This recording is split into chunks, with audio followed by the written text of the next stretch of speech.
The moon hung heavy over the battlefield, a silver witness to the carnage below. Blood soaked the earth of the rival kingdom as Caedmon Stormpetal, the Alpha King, moved through the dying embers of resistance like a shadow made flesh. His long black hair was matted with sweat and dirt, his muscular frame silhouetted against the burning remnants of the castle walls. The night air tasted of ash and defeat, and his army had nearly claimed another victory to add to his legend. Caedmon stood alone in the courtyard, away from his men, surveying the destruction with dark, unreadable eyes. His chest heaved beneath his armor, and for a moment, he allowed himself to breathe. The screams had faded. The clash of swords had stilled. This kingdom, like so many others, would kneel before him by dawn. Then he felt it, the whisper of movement behind him, so subtle it might have been the wind. But Caedmon was a predator, and predators never ignored their instincts. Before he could turn, cold steel kissed his throat. A blade, sharp and unforgiving, pressed against the pulse point of his neck. A woman's voice, low and deadly, spoke into his ear. "Move, and you die, Alpha King." The words should have triggered his combat reflexes, should have sent him into the lethal dance of violence that had made him feared across every realm. But something else happened, something that shattered every wall he had ever built around himself. Her scent hit him like a physical blow. Moonflowers and winter frost, something wild and untamed and utterly intoxicating. The moment her skin, her hand steady on the blade, made contact with his neck, electricity surged through his veins. His wolf, that savage beast that lived beneath his skin, suddenly roared to life with a recognition so primal it stole his breath. Mate, the bond exploded inside him, a connection so visceral and overwhelming that for the first time in his life, Caedmon Stormpetal stood paralyzed, not by fear, but by destiny. "I will end you," the woman whispered, and there was conviction in her voice, steel wrapped in silk. "For what you've done to my people." Caedmon's lips curved into something between a smile and a snarl. His body was still, but his mind raced with predatory calculation. "Then do it," he said, his voice a low rumble. "Strike, little assassin. But you should know, you'll have to be faster than that." He moved with the speed that had made him legend. In one fluid motion, he twisted away from the blade, his hand shooting up to catch her wrist. They grappled in the moonlight, two forces colliding with equal ferocity. He spun her around, slamming her against the stone wall of the courtyard, trapping her body with his own as the dagger clattered to the ground. And then he saw her. White hair cascaded over her shoulders like winter snow, framing a face so beautiful it seemed carved by the gods themselves. Her skin was pale as marble in the moonlight, and her eyes burned with defiance and rage. She wore a crimson dress that clung to her curves, now torn and dirty from the battle, a splash of blood against the monochrome of her appearance. Verena Darkglade. He didn't know her name yet, but he knew he would learn it. He knew he would learn everything about her. "Let me go," she hissed, struggling against his grip. Her strength surprised him. She was no ordinary woman. "Who are you?" Caedmon demanded, his face inches from hers. His wolf was screaming inside him, demanding he claim her, mark her, make her his. The bond thrummed between them like a living thing, and he knew from the way her breath hitched that she felt it too. "Someone who should have killed you when I had the chance," she spat, and then she did something completely unexpected. She smiled, cold and beautiful and deadly. "Don't come near me, Alpha King. Don't ever come near me." The words hit him like a challenge, like a dare, like a promise of everything he had never known he wanted. Before we begin the story, I want to thank everyone who supports the channel and loves our Alpha King romances. In the pinned comment, you'll find a special selection of the best Amazon books that inspire our stories. If you purchase any book through those links, you'll be directly supporting the channel and helping us create more stories. Tell us where you're watching from and how old you are in the comments. I hope you enjoy the story." He leaned closer, breathing in her scent, feeling the bond tighten and twist inside his chest. "Marry me," he said, the words surprising even himself. "Become my queen, and I will spare you. I will spare everyone left in this kingdom." Her eyes widened, shock flickering across her features before rage replaced it. "Marry you?" She laughed, sharp and bitter. "I would rather die." Then she struck. Her fist connected with his jaw with surprising force, snapping his head to the side. In that moment of surprise, she twisted free of his grip and ran, disappearing into the shadows of the burning kingdom like a ghost. Caedmon stood there, touching his jaw, tasting blood on his lip, and for the first time in his life, the Alpha King smiled with something other than victory. He smiled with hunger. "Run, little mate," he whispered to the night. "But you can't run from destiny." By dawn, his army had taken the kingdom. The surviving nobles were brought before him in chains, the people cowering in the streets as his soldiers secured every gate and tower. Caedmon sat on the conquered throne, a dark king in a broken kingdom, but his mind was elsewhere. He couldn't stop thinking about her, the woman with white hair and a crimson dress, the woman who had dared to put a blade to his throat, the woman whose touch had awakened something inside him he thought long dead. His second in command, a grizzled warrior named Darius, approached the throne cautiously. "My king, the kingdom is ours. What are your orders?" "Find her," Caedmon said without looking at him. "The woman in the red dress, white hair, find her and bring her to me." Darius frowned. "My king, there are many survivors. Do you have a name? Then question them all." Caedmon's voice dropped to a growl. "I want her found. Now." The search began immediately, but Verena Darkglade had vanished like smoke. The survivors knew her name, spoke it with reverence and fear, but none knew where she had gone. She was the last of the Darkglade line, they said, a family of warriors and strategists who had served the fallen kingdom for generations. She was unmarried, fierce, and had sworn vengeance against the Alpha King long before he arrived at their gates. Days turned into weeks, then into months.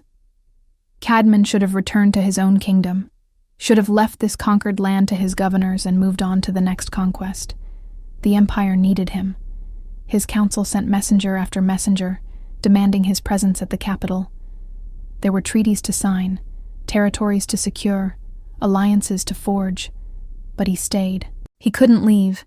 The bond wouldn't allow it. He prowled the streets at night, searching for her scent, listening for whispers of her whereabouts. His wolf was restless, agitated, pacing like a caged animal inside his soul, demanding he find their mate and claim her.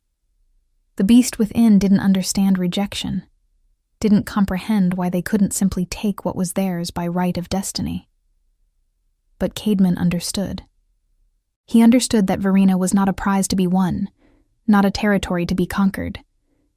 She was a woman with her own heart, her own choices, her own life that existed before him and would continue without him if she so chose. That knowledge didn't make the longing any easier to bear. His men thought he was going mad. They whispered when they thought he couldn't hear, speaking of their once invincible king, brought low by a woman who wanted nothing to do with him.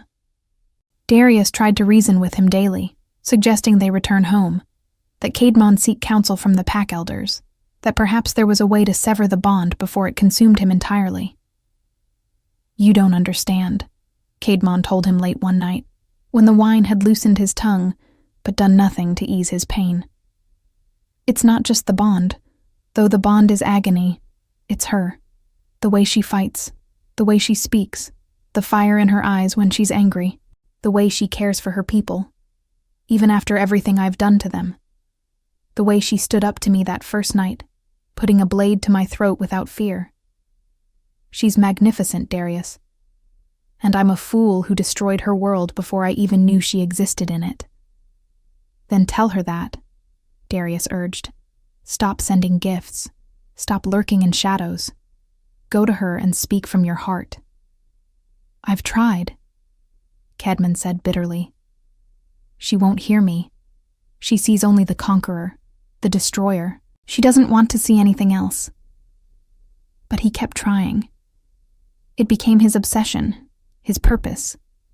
He learned everything about her. Her favorite flower was moonblossom, which grew wild in the forests surrounding the kingdom. Her mother had died when she was young, leaving her to be raised by her father, a military commander who had fallen in the conquest. She had trained as both a warrior and a healer, skilled in taking life and saving it.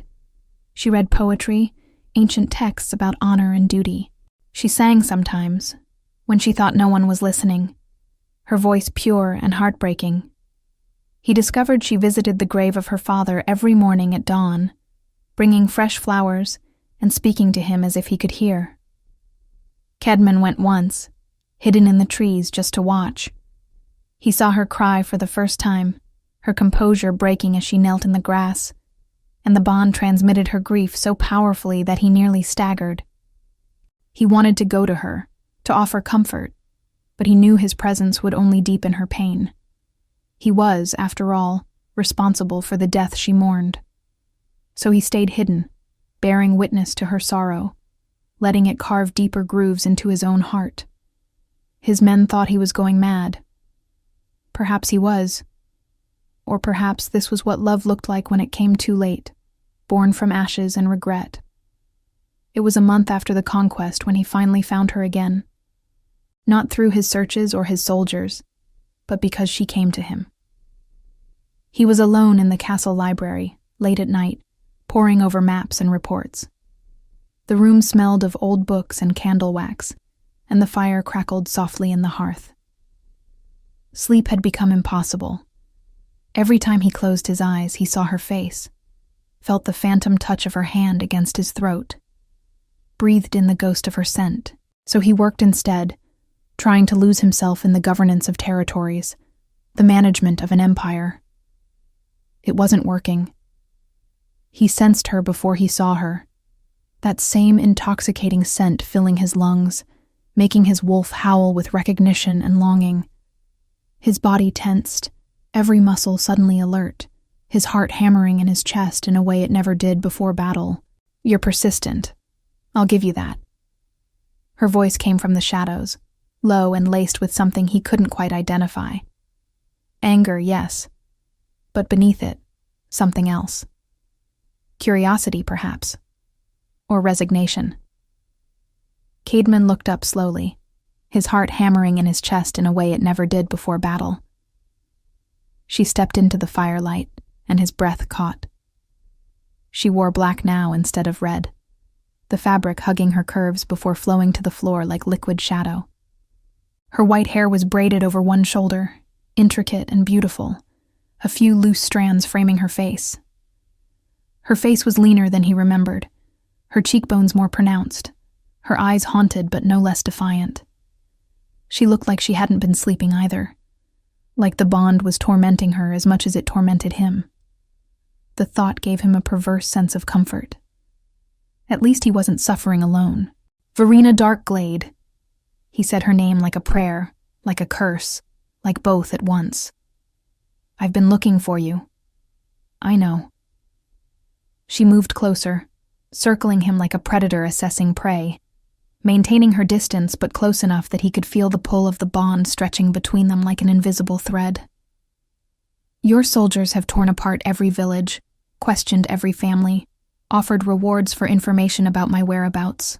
You've disrupted lives, destroyed what little peace remained after your invasion. All for what? To find one woman who wants nothing to do with you. There was accusation in her voice, but also something else. A question, perhaps. An attempt to understand his motivations, to comprehend why an Alpha King would waste so much time and resources on a single person. Cadman stood, and the movement made her tense, ready to flee or fight. He held up his hands in a gesture of peace, though peace was the furthest thing from what he felt. His wolf wanted to pounce, to trap her, to never let her go again. But the man knew that would only drive her further away. "You felt it," he said quietly, carefully, choosing each word with precision. "That night, when you touched me, when your hand held that blade against my throat, you felt the bond awaken." She stopped moving, her expression hardening like stone. "I felt nothing." "Liar." He took a step toward her, and she took a step back, maintaining the distance between them. "You're my mate, Verena. The bond awakened inside me the moment your skin touched mine, the moment your scent filled my lungs. It was like being struck by lightning, like the world suddenly made sense for the first time in my life. You're feeling it too. The pull, the connection, the need that claws at you when we're apart and burns when we're close." "Stop." Her voice shook, the first crack in her armor, the first sign that his words were hitting their mark. "I don't care what you think you felt. I don't care about bonds or destiny or whatever romantic justification you're using for your obsession. I want you to leave this kingdom. Leave my people alone. Leave me alone." "I can't do that." Cadman moved closer, slowly, carefully, like approaching a wild animal that might bolt at any moment. "The bond won't let me. My wolf won't let me. I won't let me. Every instinct I have, every fiber of my being is screaming that you belong with me, that we belong together." "Then you're weak," she hissed, her eyes blazing with fury that barely masked the fear beneath.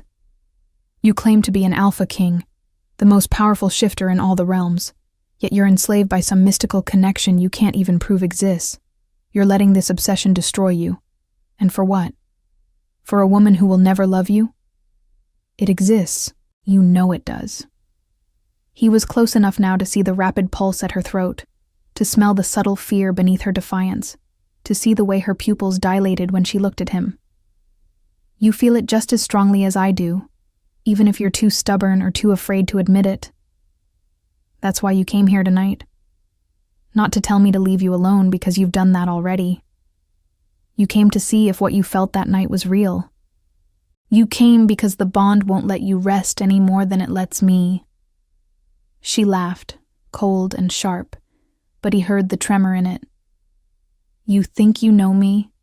You think you understand what I feel? You're delusional, Alpha King.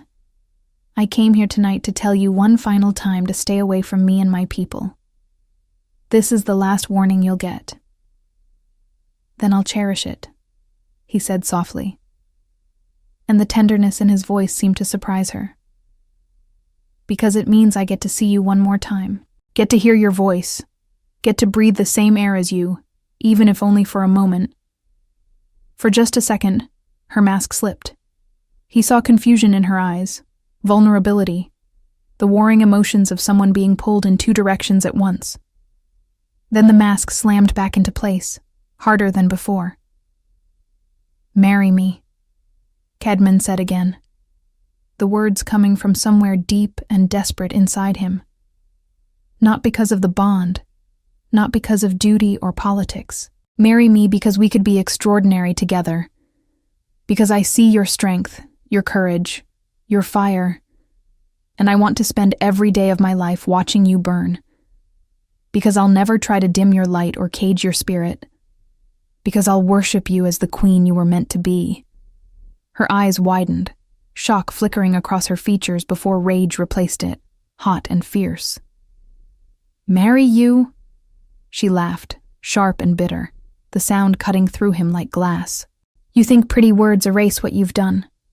You think poetry makes up for the blood on your hands? I would rather die than bind myself to the man who destroyed everything I loved." "I can't change the past," Cadman said, and there was raw honesty in his voice now, no pride or pretense, just truth laid bare. "I can't bring back the people who fell in the conquest. I can't undo the pain I've caused, but I can try to build something better. I can try to be worthy of the future, even if I'll never be worthy of forgiveness for the past." "You think I want your attempts at redemption?" Verina's voice rose, emotion breaking through her control. You think I want to be the prize that makes you feel better about being a monster? I already have everything I want, Alpha King. His name is Tyrion. The words hit Cadman like a physical blow. His wolf snarled inside him, rage and jealousy exploding through his veins. What did you say? Tyrion, she repeated, lifting her chin defiantly. He's a warrior, a good man, and I love him. So, whatever you think this bond means, whatever you think destiny has planned, you're wrong. My heart belongs to someone else. For a long moment, Cadman couldn't speak, couldn't breathe. The bond inside him twisted painfully, rejection burning like acid in his chest. But beneath the pain was something darker. Possession, jealousy, the primal need to eliminate any threat to what was his. Where is he? Cadman's voice was barely human, more growl than words. Verina's eyes widened, fear finally showing through. Stay away from him. Where is he? You touch him and I'll kill you myself, she promised, her hand moving to a hidden blade at her hip. I swear on everything I hold sacred, Alpha King. You hurt Tyrion, and I will end you or die trying. Cadman stared at her, this fierce, beautiful woman who would rather die than be with him, and something inside him cracked. Not broke, but cracked, allowing light into the darkness he had carried all his life. I won't hurt him, he said finally, the words costing him more than any battle ever had. But I won't give up on you either. The bond is real, Verina, whether you acknowledge it or not, and sooner or later you'll have to face it. Never, she whispered, backing toward the window. Don't come near me, Alpha King. Not ever again.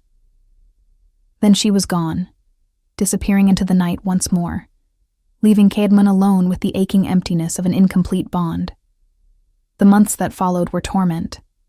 Cadman threw himself into the governance of the conquered kingdom, implementing reforms, rebuilding what his army had destroyed. He told himself it was strategic, that he was securing his empire. But the truth was simpler and more devastating. He was trying to prove himself to a woman who wanted nothing to do with him. He saw her sometimes, glimpses in the market or the rebuilt town square. She worked with the healers, helping the wounded, distributing food to the poor. She was beloved by her people, a light in the darkness his conquest had brought. And always, there was a man at her side. Tyrion. Cadman learned everything about him. Tyrion Ashford, a warrior from a minor noble house, had fought in the battle and survived. He was handsome in a conventional way, with warm brown hair and kind eyes. He was brave, honest, devoted to Verina. He made her laugh. He made her smile. Cadman hated him with every fiber of his being. But he kept his promise. He didn't hurt Tyrion, didn't even approach him. Instead, he tried to approach Verina in different ways. He sent her gifts, lavish and thoughtful, things he thought would please her. She returned them all. He offered to fund the rebuilding of her family's estate. She refused. He appeared at the healing houses where she worked, offering his assistance. She walked away without a word. You're torturing yourself, Darius told him one night over wine. She's made her choice, my king. Perhaps it's time to return home. Find another mate. Cadman drank deeply, the alcohol doing nothing to numb the constant ache in his chest. There is no other mate. The bond chose her. Then break it. Use your will to sever the connection. I can't.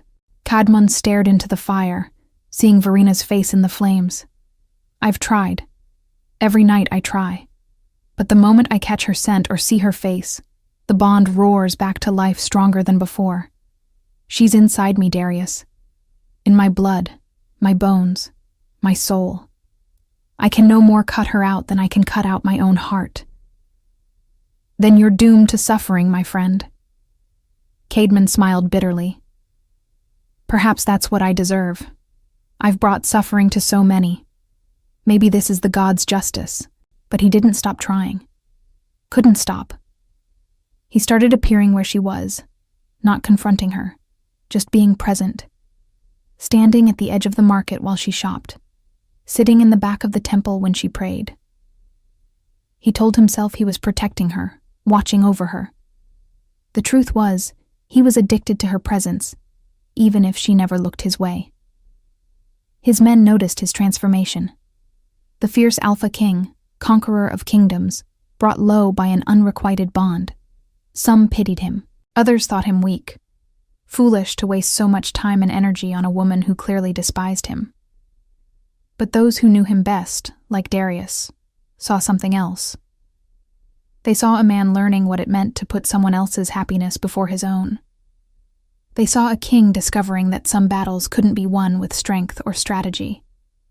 They saw a soul being refined by fire, painful and necessary and transformative. He was still deadly in battle when necessary, still commanded with absolute authority when dealing with threats to his empire.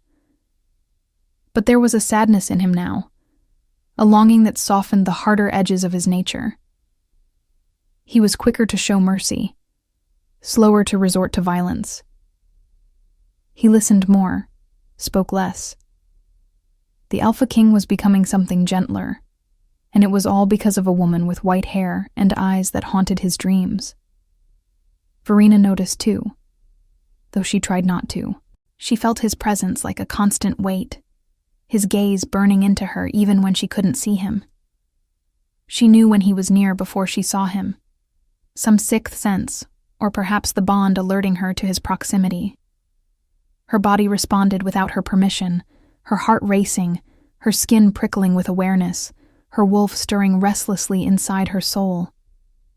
Because Verena had a secret she had shared with no one, not even Tyrion. She was a shifter too, though her bloodline had been dormant for generations. The bond had awakened not just Kedmon's wolf, but hers as well, and now she carried the burden of a beast inside her that recognized Kedmon as mate, as pack, as home. It was a war being fought inside her body, her mind against her heart, her human reasoning against her wolf's instincts. Her mind remembered the conquest, the blood, the screams of her people. Her wolf only knew that their mate was near, that he was suffering, that they needed to go to him and complete the bond that nature had decreed. She fought it with everything she had. Every day, every hour, every minute was a battle against the pull. The bond, which she had denied so fiercely at first, was becoming harder to ignore with each passing day. She felt it in quiet moments, an ache in her chest that had nothing to do with Tyrion or memories of her father or grief for her fallen kingdom. It was new, foreign, unwanted.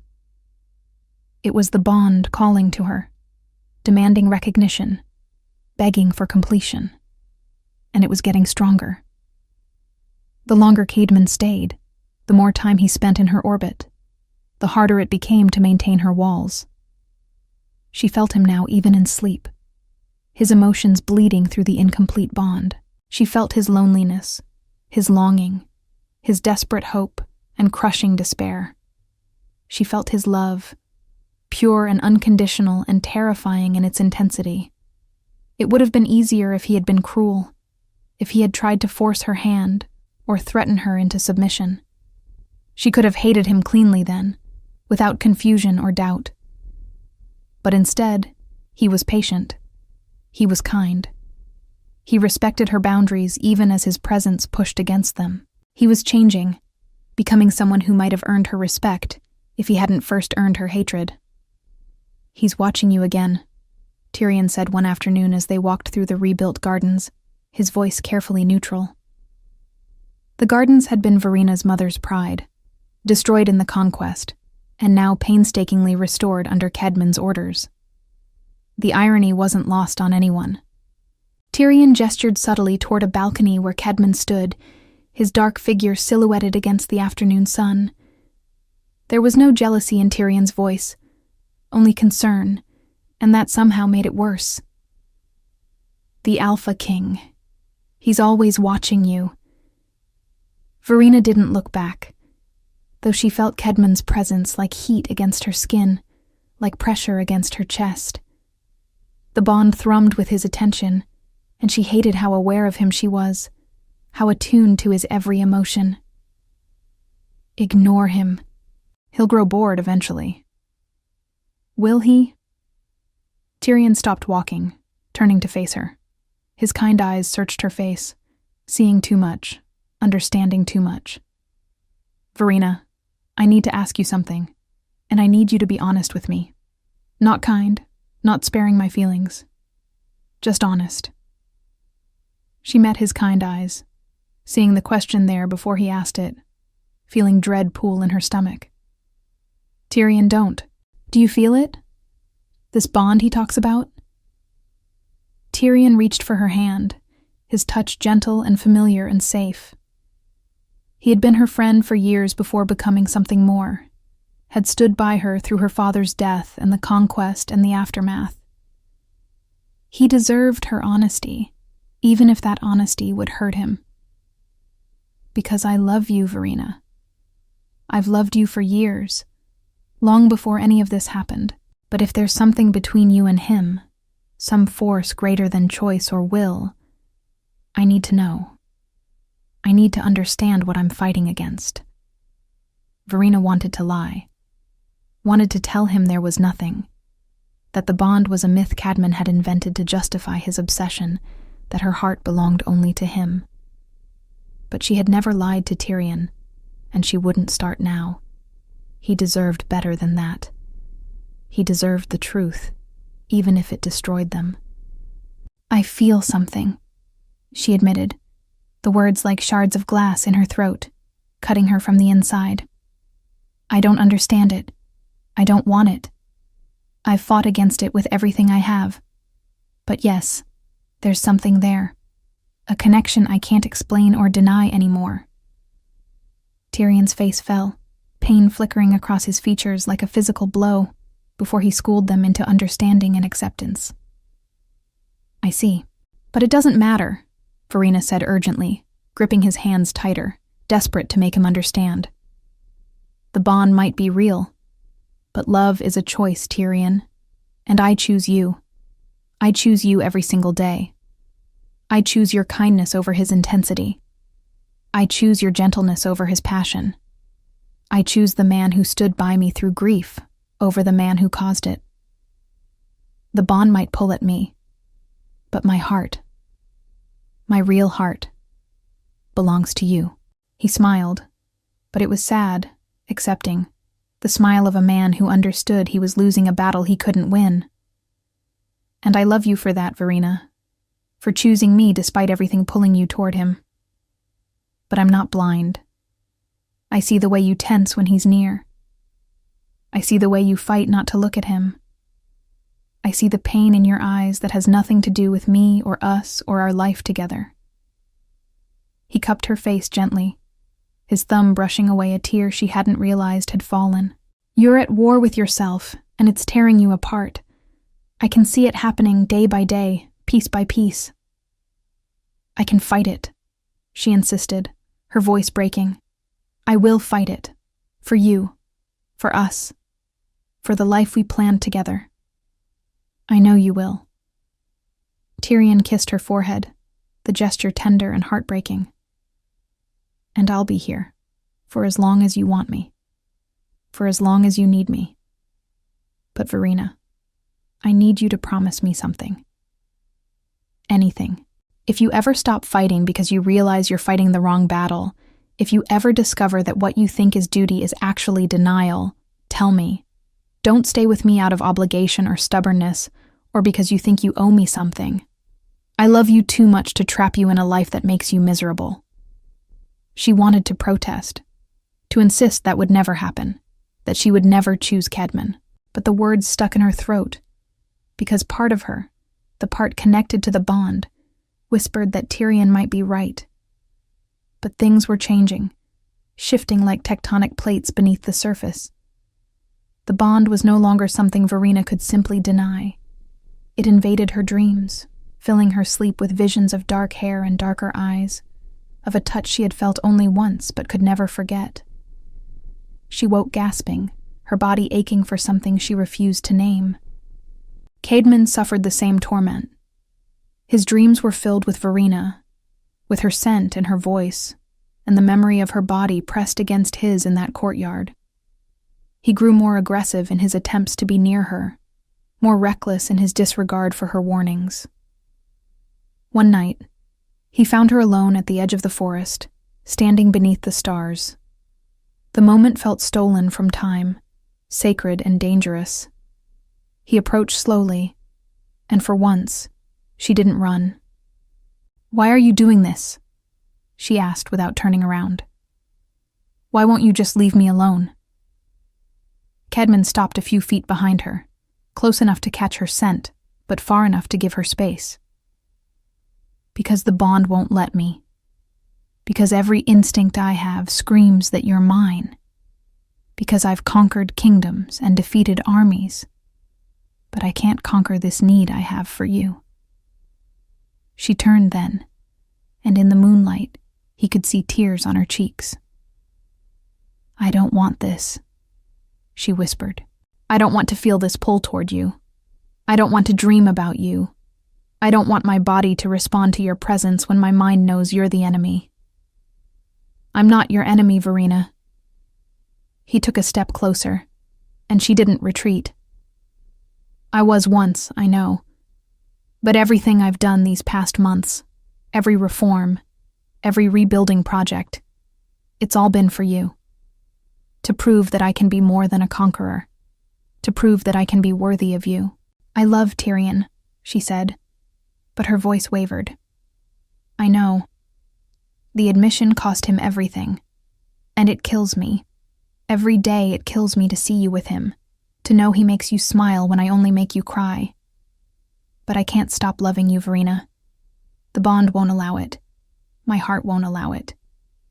She took a shaking breath. "This isn't love. This is obsession. This is some mystical force neither of us chose. Then why are you still standing here?" Caedmon moved closer still, until only a breath separated them. "Why didn't you run the moment you heard me approach? Why do you tremble when I'm near?" "Because I'm afraid," she admitted, her voice breaking. "I'm afraid that if I let myself feel this bond, I'll lose who I am.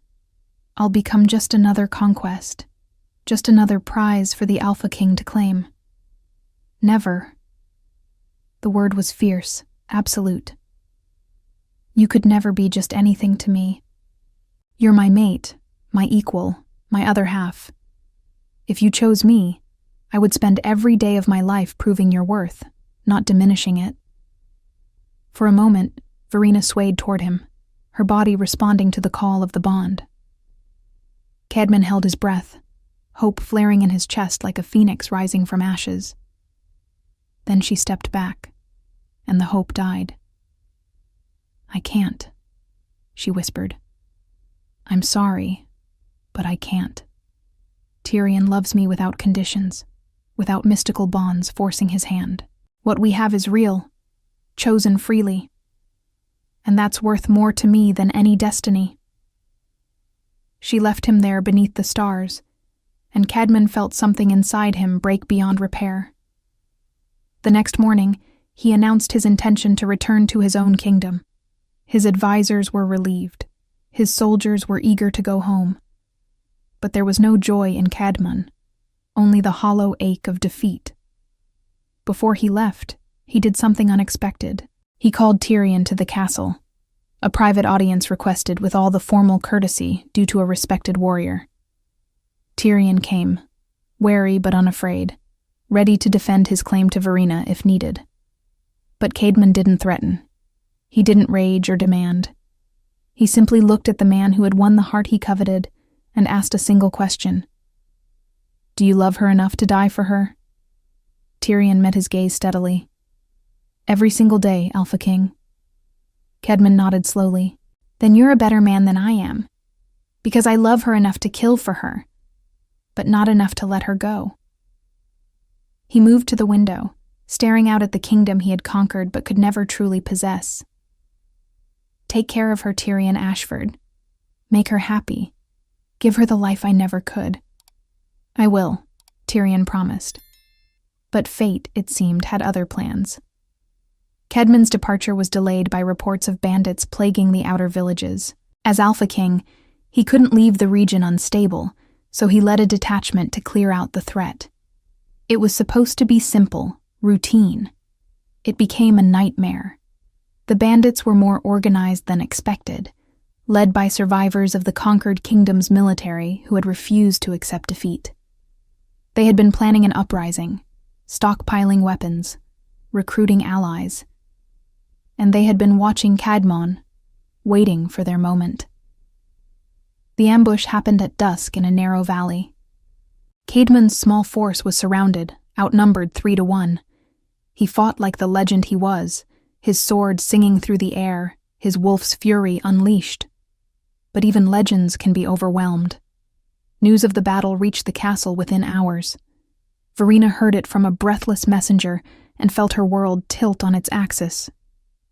The bond, which she had fought so hard to ignore, suddenly screamed inside her chest, pain and fear flooding her senses. "No," she whispered, stumbling. Tyrion caught her, his face concerned. "Verena, what's wrong?" "He's dying," she gasped, clutching her chest where the bond burned like a brand. "Cadmon, he's dying, I can feel it." She didn't think, didn't plan. She just ran, stealing a horse from the stables and riding toward the valley like death itself pursued her. Tyrion called after her, but she couldn't stop.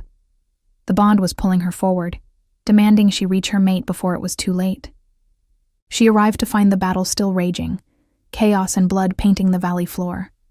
Her eyes found Cadmon immediately, as if drawn by an invisible thread.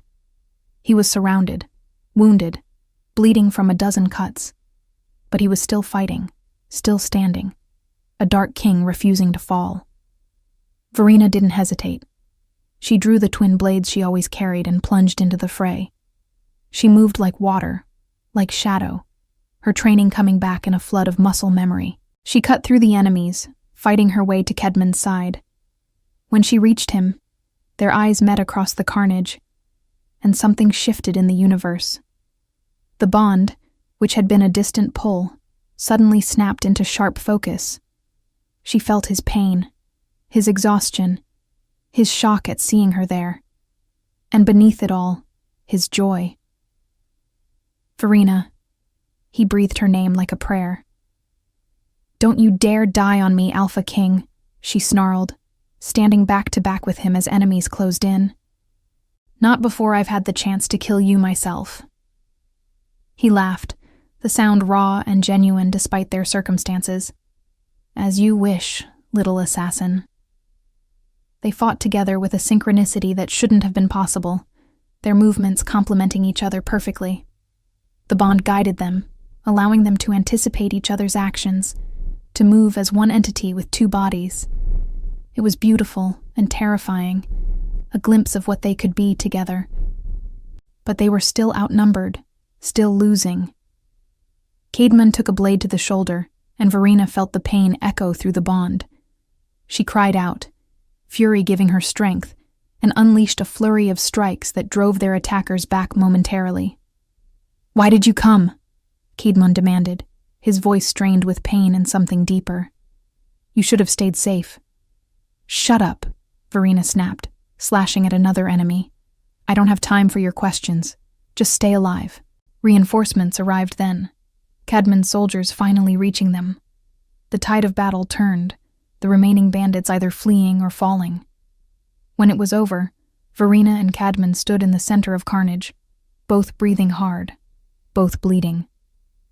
"You came for me," Cadmon said, turning to face her. His dark eyes were wide with wonder and disbelief. "Even after everything, you came." Verena wanted to deny it, wanted to claim she had come for justice or revenge or anything but the truth.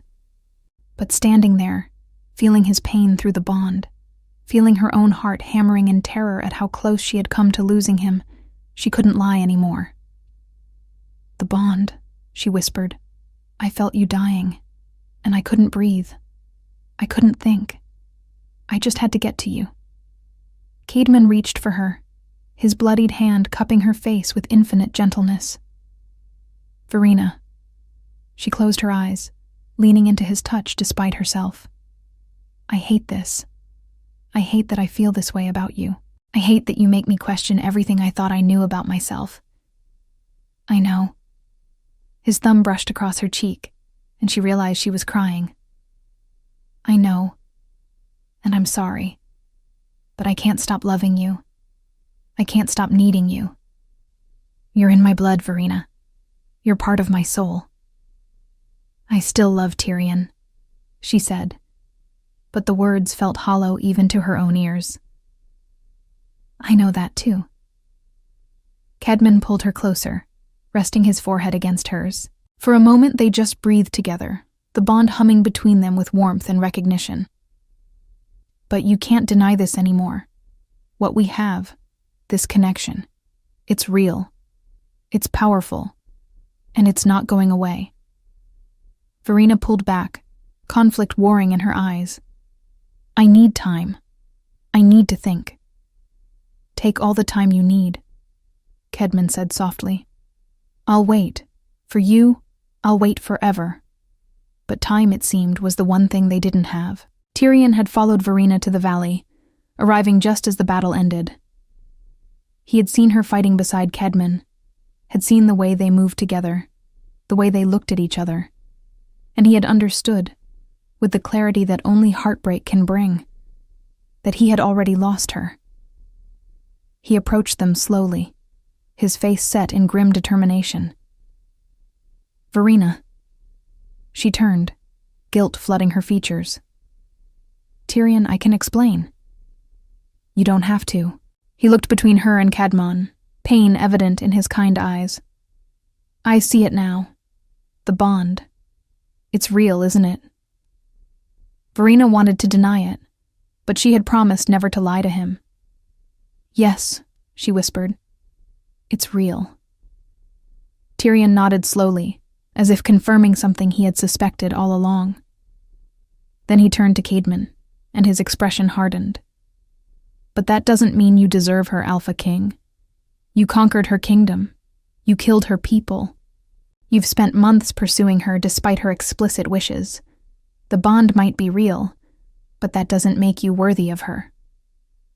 Caedmon's jaw tightened, but he didn't argue. "You're right. I don't deserve her. But the bond chose us, not the other way around." "Then I challenge that choice." Tyrion's hand moved to his sword. "I challenge you, Caedmon Stormpetal. A duel for Verena's hand. Let the gods decide who truly deserves her love." "No," Verena gasped, stepping between them. "Tyrion, you can't. He's the Alpha King. He's never lost a battle." "Then maybe it's time he did," Tyrion said quietly. "I love you, Verena, and I won't give you up without a fight. Not to destiny, not to some bond, not even to a king."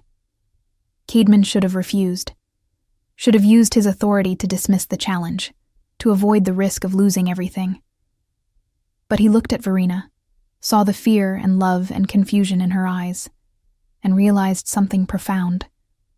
If he won through intimidation or authority, she would never truly be his. But if he fought for her, if he risked everything in fair combat, perhaps he could finally prove his worth. "I accept," Caedmon said, his voice carrying across the valley. "Tomorrow at dawn, we fight for the right to win her heart." "Caedmon, no," Verena pleaded, turning to him. "You don't have to do this." He smiled at her, and for the first time since they met, it was gentle, without the edge of desperation or possession. "Yes, I do, because you deserve to choose freely, without the bond clouding your judgment. And if Tyrion can defeat me, then perhaps the gods are saying he's the better man." The night before the duel was the longest of Verena's life. She couldn't sleep, couldn't eat, couldn't do anything but pace and worry. The bond was a constant ache in her chest, screaming at her to go to Caedmon, to stop this madness. But her heart was pulled in two directions, torn between the man she had chosen and the man destiny had chosen for her. In the darkest hour before dawn, there was a knock at her door. She opened it to find Caedmon standing there, cleaned and dressed for battle.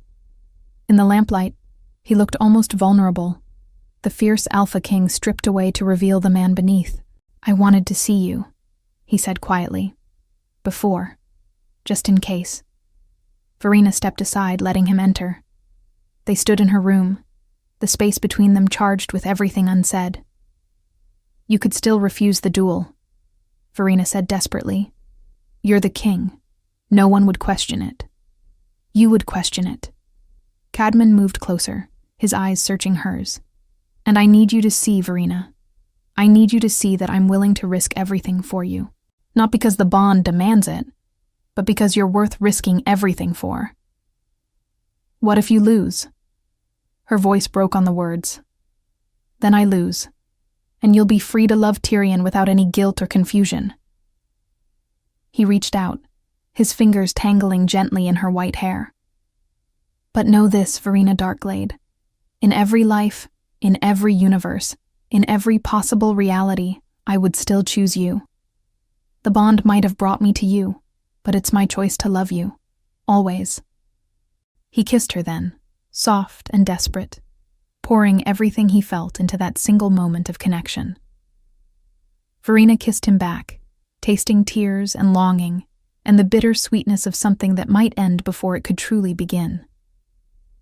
When they broke apart, Caedmon rested his forehead against hers, breathing her in one last time. "Whatever happens tomorrow, thank you for coming for me today. Thank you for showing me that the bond isn't one-sided, even if your heart is conflicted." "Caedmon," she whispered, but he was already leaving, disappearing into the pre-dawn darkness. The duel took place in the same courtyard where Verena had first put a blade to Caedmon's throat. The symbolism wasn't lost on anyone. It was as if they were coming full circle, back to the beginning, back to the moment the bond had first awakened.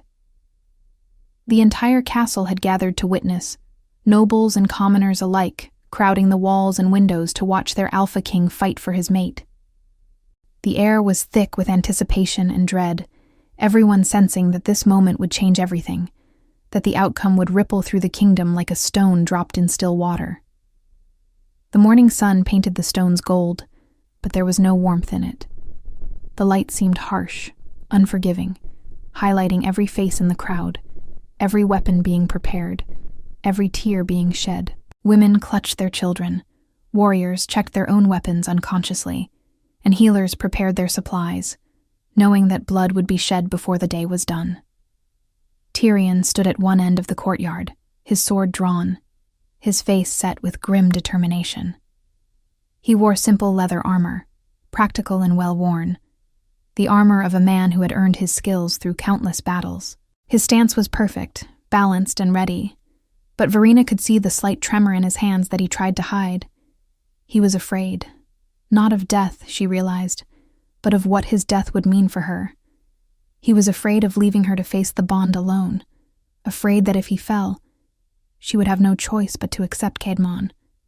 He was a skilled warrior, battle-tested and brave, respected by his men and feared by his enemies. But he was human, without the supernatural strength and speed that made Caedmon legendary. He was fighting at a disadvantage, and everyone knew it. But his eyes were clear and determined, and when he looked at Verena in the crowd, his expression was filled with love and resolve. He would fight until his last breath, not because he thought he could win, but because she was worth fighting for. Caedmon stood at the other end, his long black hair tied back, revealing the sharp angles of his face, the intensity of his dark eyes. His muscular frame radiated controlled power, every movement fluid and precise, the grace of a predator combined with the discipline of a king. His sword gleamed in the morning light, the blade inscribed with runes from his homeland, ancient symbols of strength and honor. His dark eyes were fixed on his opponent with predatory focus. But Verena, standing with the crowd, could see more. She could feel it through the bond. Caedmon was conflicted, torn between his need to win and his respect for the man Verena loved. His wolf wanted blood, wanted victory, wanted to eliminate this rival and claim their mate as was their right. But the man, the part of him that loved Verena enough to want her happiness even above his own, was at war with his nature. He wanted to be worthy of her, even if that meant losing. He wanted to prove that he could be more than a monster, even if it cost him everything. Verena stood with the crowd, her hands clutched together so tightly her knuckles were white. She was trembling, her body rigid with tension, torn between two impossible choices. She wanted Tyrion to win, wanted him to be safe, wanted the life they had planned together. But the bond was screaming inside her, terror flooding her veins at the thought of Caedmon being hurt.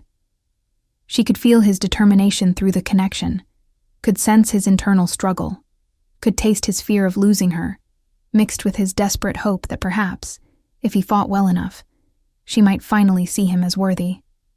"This duel is for the hand and heart of Verena Darkglade," the officiator announced, his voice carrying across the silent courtyard. He was an old warrior, scarred and gray, someone who had overseen countless duels in his time. His face was grave, understanding the weight of what was about to happen. "The combatants will fight until one yields or falls. May the gods guide the worthy. May they show mercy to the brave. May they grant wisdom to those who watch and wait."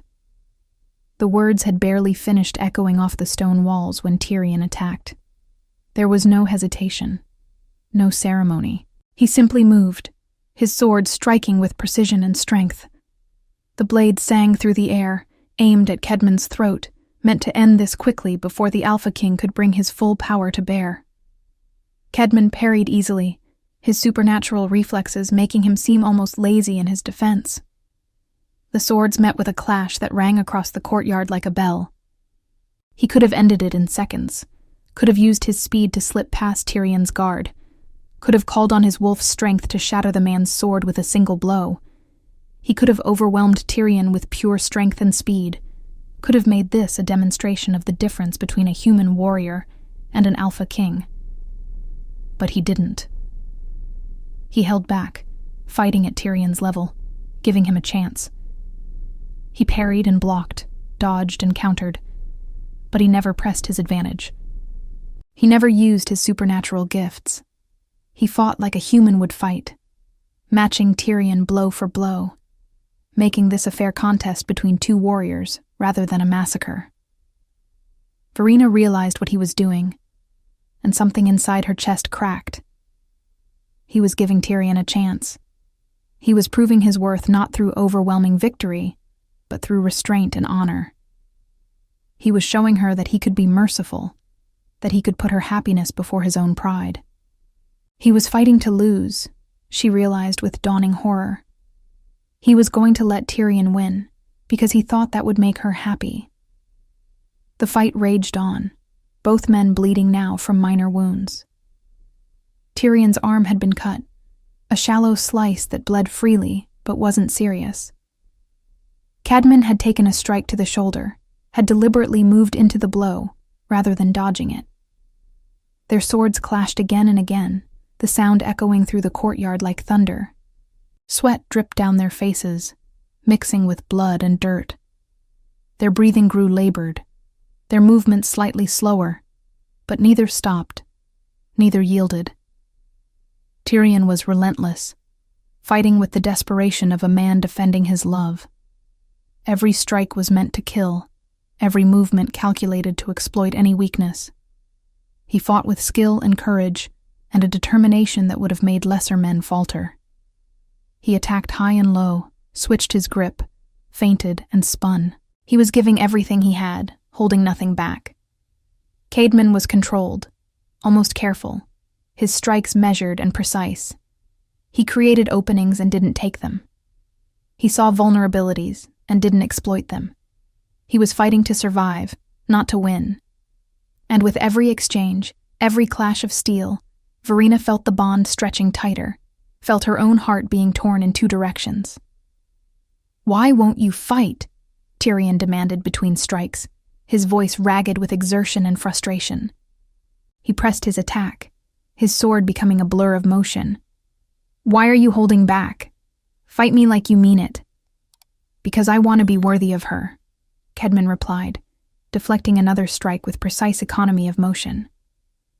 There was no strain in his voice despite the physical exertion, his supernatural endurance giving him an advantage even when he tried to fight fair.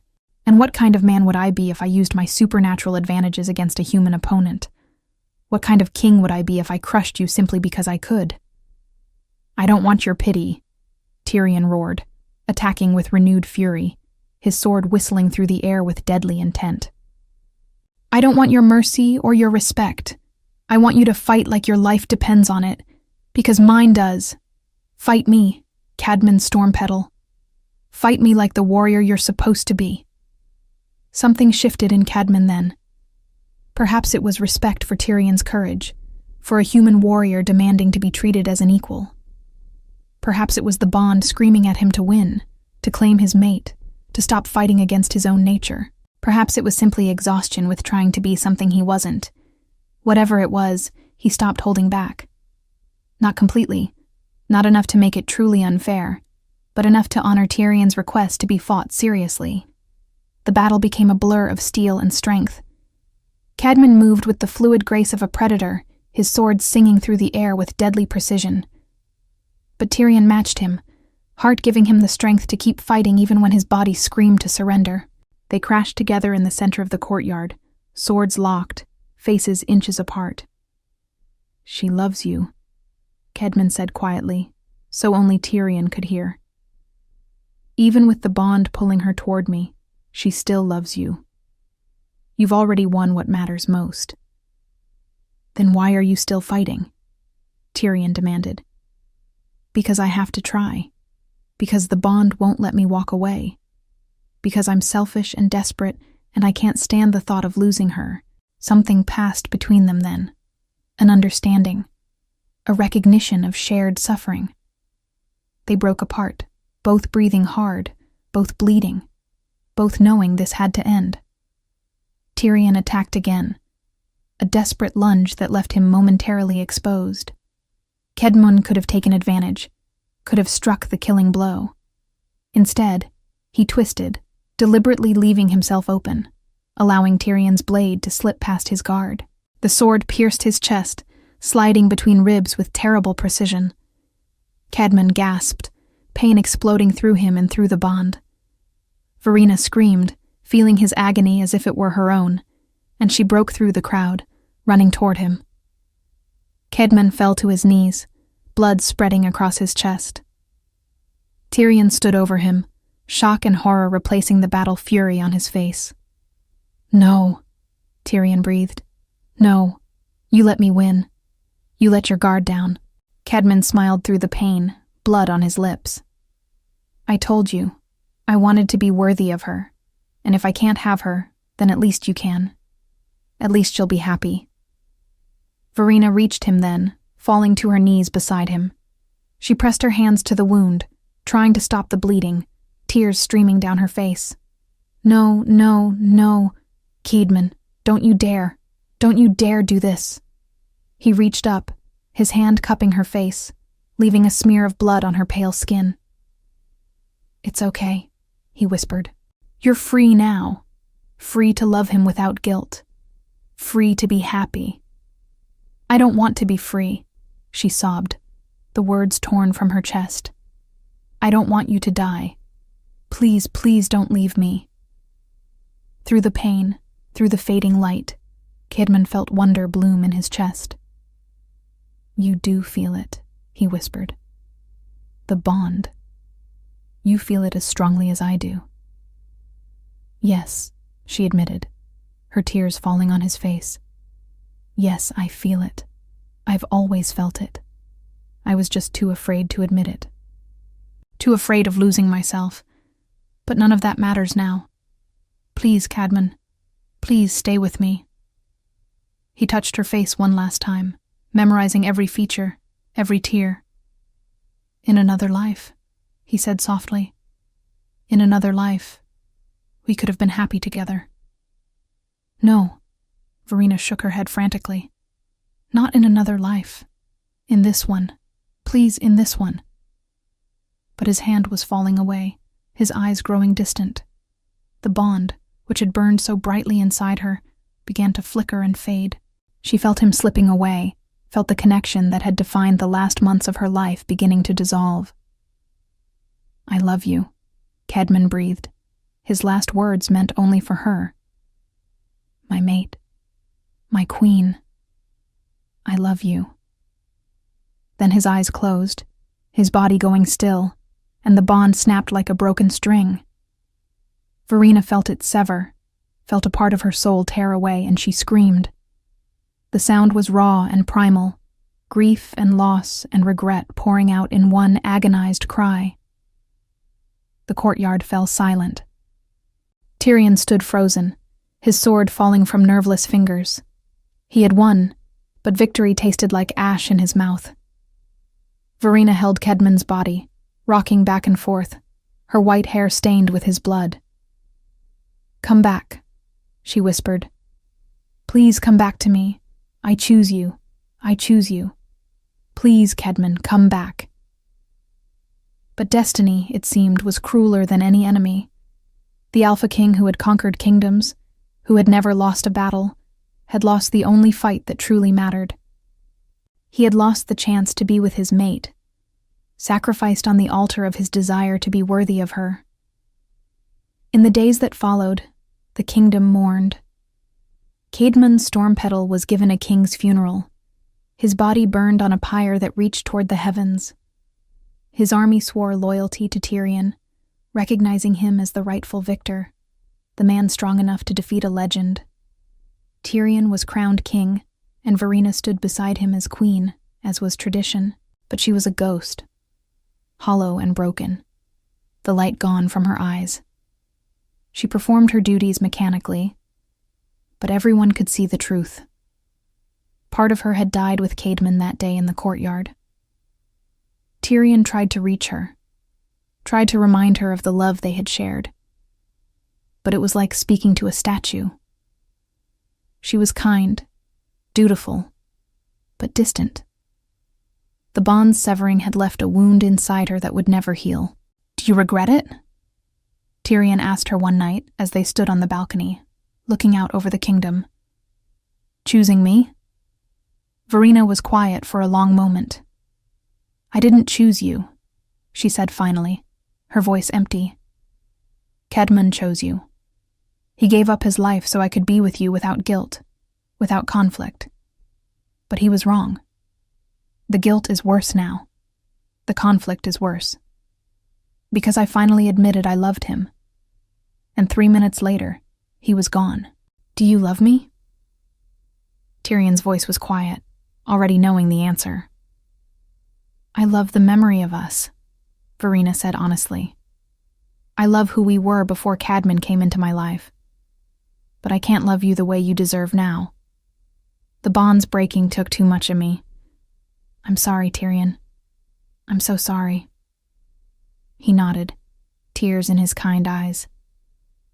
"I'm sorry too. I thought if I won, we could go back to how things were. But you can't unfeel a bond, can you?" "No," she whispered. "You can't." They ruled together, a king and queen bound by duty rather than love. It was a pale shadow of what either of them had hoped for. Tyrion was a good king, fair and just, beloved by his people. Verena was a good queen, wise and compassionate. Together, they brought peace and prosperity to the kingdom. But at night, Verena would stand on the balcony where Caedmon had first confessed his love, and she would feel the ache of the broken bond like a phantom limb. She would remember his dark eyes, his gentle touch, the way he had looked at her like she was his entire world, and she would whisper to the stars, "I'm sorry. I'm sorry I was too afraid. I'm sorry I realized too late. I'm sorry, my Alpha King.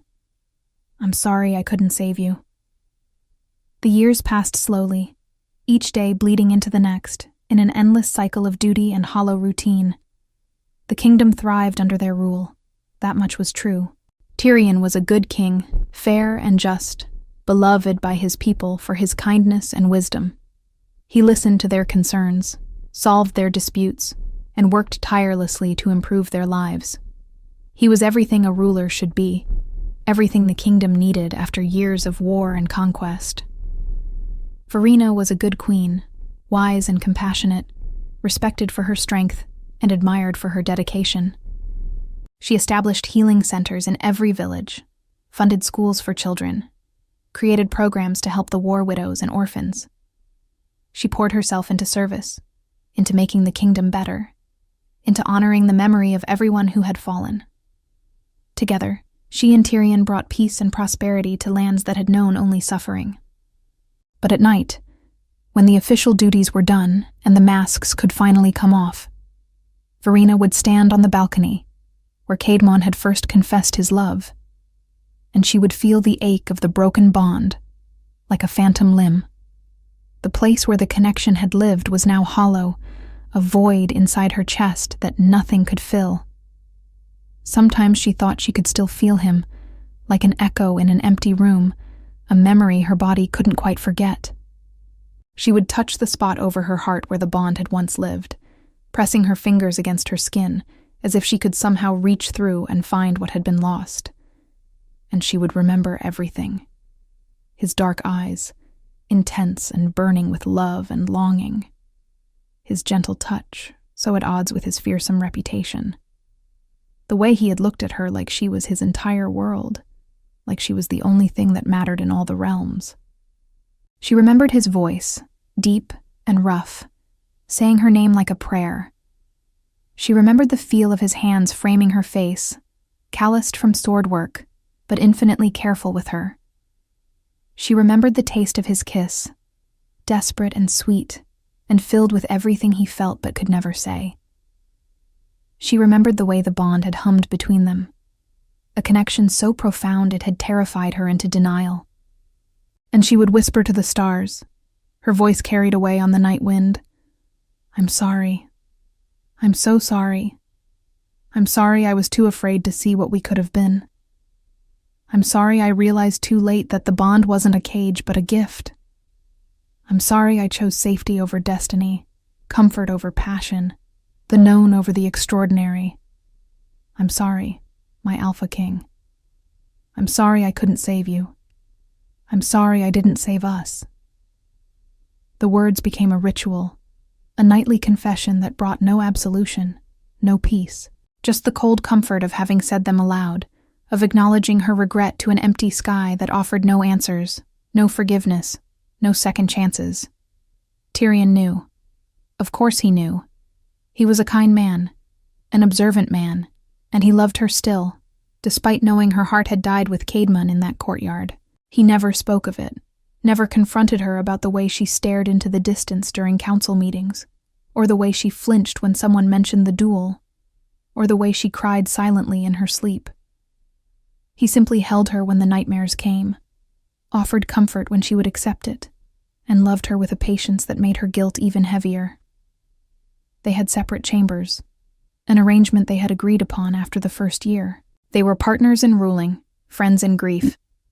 But the passion that should have existed between husband and wife had died along with Caedmon. Tyrion had never blamed her for it. He had known, from the moment his sword had pierced Caedmon's chest, that he had won the battle but lost the war. He had claimed her hand, but not her heart. And that knowledge lived in his eyes every time he looked at her, a quiet sadness that matched her own. On cold nights, when the moon hung heavy in the sky, full and silver and merciless in its beauty, Verena could swear she felt Caedmon's presence. She would stand on that balcony and feel phantom arms around her, smell his scent of pine and leather and wild storms on the wind. She would close her eyes and imagine he was there, that he had somehow found his way back to her, that death was not the end of their story. But when she opened her eyes, she was always alone, just her and the stars and the ghost of a love she had finally chosen, 3 minutes too late to matter. 3 minutes that had changed everything. 3 minutes between her whispered confession of love and his last breath. 3 minutes that she would spend the rest of her life replaying, wondering if she had spoken sooner, if she had been braver, if she had acknowledged the bond before it was too late. Sometimes she wondered if Caedmon had known. If in those final moments, when she held his dying body and confessed her love through tears and desperation, he had felt the truth through the bond. She hoped he had. She hoped his last thoughts had been of her love rather than her rejection. She hoped he had died knowing that the bond had not been one-sided, that she had felt it too, that she had loved him even when she was too afraid to admit it. The kingdom prospered. The people were happy. Peace reigned where war had once ravaged. By all objective measures, Verina's life was good. She had position, respect, purpose. She had a husband who cared for her, people who depended on her, a legacy she could be proud of. But as the years passed and her hair grew from white to silver, as the lines of age began to mark her face, as her hands grew less steady, and her step less sure, Verina Darkglade remained forever changed. She was a good queen, a dedicated ruler, a compassionate leader, but she was also a beautiful haunted ghost, forever mourning the mate she had finally chosen, 3 minutes too late to matter. Forever wondering what might have been if she had been brave enough to acknowledge destiny before it was torn away. And on the anniversary of that terrible day, every year without fail, she would return to the courtyard where Caedmon had fallen. She would kneel where his blood had stained the stones, though those stains had long since been scrubbed away. She would place fresh moon blossoms on the ground. The flower he had learned was her favorite. And she would speak to him as if he could hear, telling him about the kingdom, about the changes they had made, about the children who now grew up in peace because of the foundation his reforms had laid. "I choose you," she would whisper. The same words she had said too late, spoken now to empty air and fading memories. "I choose you, Caedmon Stormpetal. I choose the bond. I choose destiny. I choose love over fear. I choose you every day, even though you're not here to accept that choice. I choose you still." But some questions have no answers, and some wounds never heal. And so the queen lived on, a beautiful haunted ghost, carrying the weight of regret like a crown more heavy than any made of gold. The bond had awakened inside him, just as the title promised. But by the time she admitted it had awakened inside her too, the Alpha King was already gone, leaving behind only memories and regrets, and the ghost of a love that might have been, if only fate had been kinder, if only she had been braver, if only time could be turned back, and choices unmade. In the end, she had everything, except the one thing that mattered. She had won the kingdom, and lost her soul. She had kept her freedom, and lost her destiny. She had made the safe choice and paid for it with a lifetime of wondering what if. And no amount of good governance or compassionate rule could fill the void where her mate's love had lived for too brief a time. The bond had awakened. But awakening is not the same as acceptance. And by the time Verina understood the difference, it was already too late.